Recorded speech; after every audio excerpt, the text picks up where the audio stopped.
Media. Ku baje kuri YouTube channel Ishyaka Media bwa mbere nitwa Girimbabazi Thomas. Imana yampaye ubutumwa bwo kubazanira. Ubwo butumwa bushingiye kuri ijambo ry'Imana tugiye gusoma riri mu butumwa bwiza bwa Yesu Kristo uko bwanditswe na Yohana igice cya 6 umurongo wa 66. Haranditswe ngo benshi mu bigishwa be baherwa basubira inyuma barurira kugendana nawe. Yesu abaza abigishwa 12 ati kandi namwe murashaka kugenda? Simoni Petero aramusubiza ati Databuja twajya kuri nde ko ari wowe ufite amagambo y'ubugingo buhoraho, natwe tukaba twizeye tuzi kuri Kristo wera w'Imana. Yesu arabasubiza ati mbese si njye wabitoranyirije ko muri 12? Ariko dore umwe muri mwe ni umwanzi wanjye. Ngo yavuga ni Yuda Isikariyoti mwene Simoni kuko ari we wari ugiye kuzamugambanira, ari umwe muri abo 12.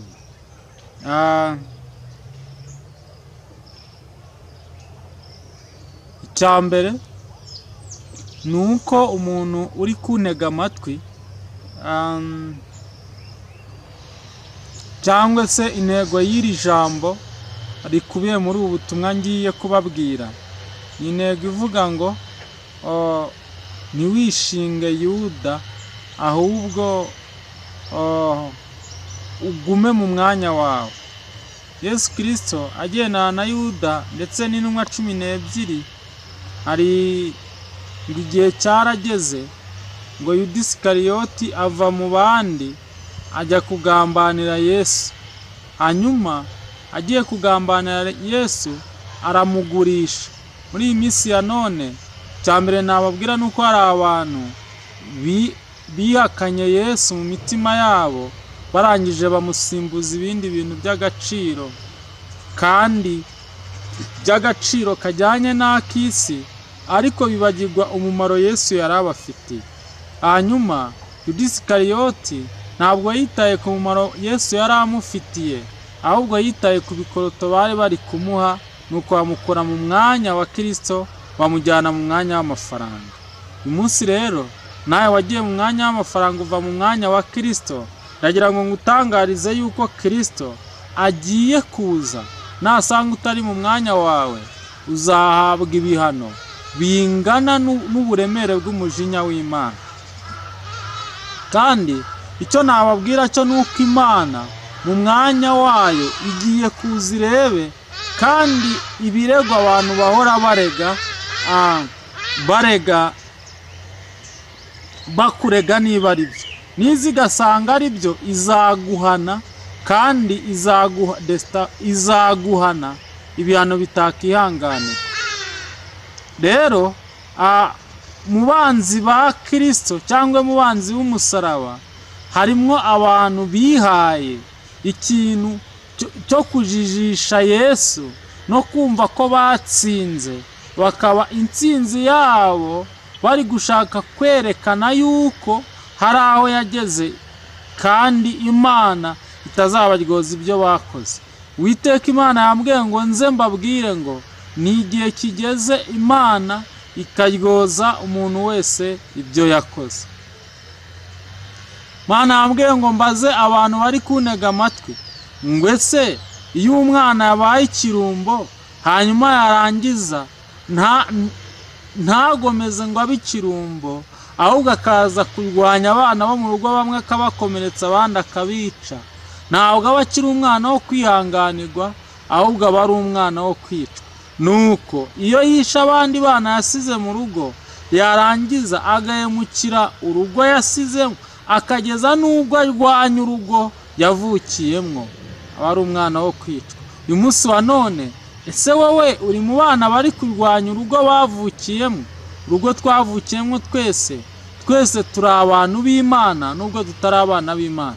Twaremwe n'Imana nubwo tutari abana b'Imana.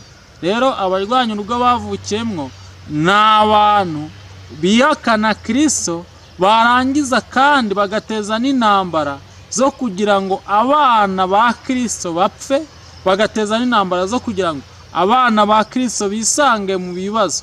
ndagira ngo nkubwire ngo Yudasi Iskariyoti ntiyaguye gusa ngo ate ibya Kristo, ahubwo yagarutse no kubigambana, yagarutse no mu kagambane ko kugira ngo ibya Kristo bihombe kandi abantu bizera Kristo nabo bacika intege nuko bananirirwe mu rugendo. Ntabwo ari we gusa, kuko n'uwitwa Ahabu we na Yezebeli bagarutse mu by'Imana, nuko ngo bafata udusozi twose twasengerwagaho bubakayo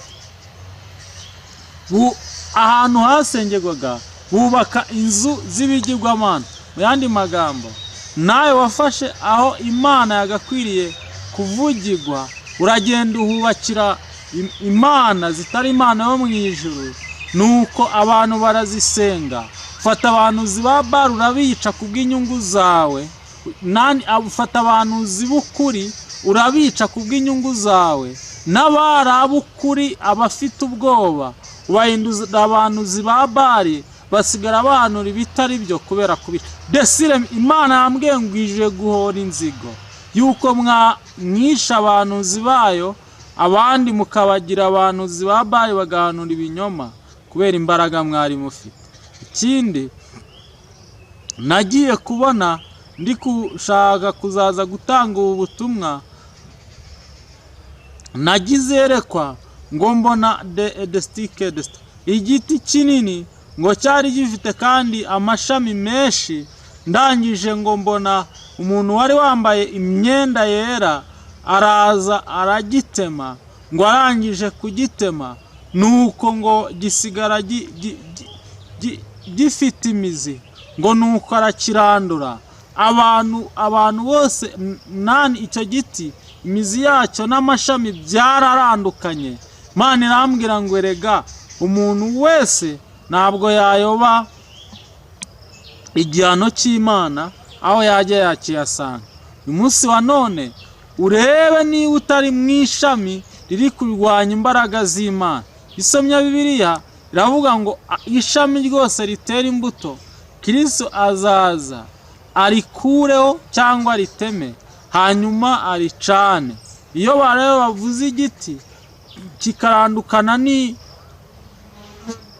n'imizi, baba bashatse kuvuga yuko iryo shami ritigeze riba muri Kristo, ahubwo iryo shami ryari riri mu bundi bwami butari ubwa Kristo, hanyuma ubwo bwami bukaranduranywa n'imizi yabwo.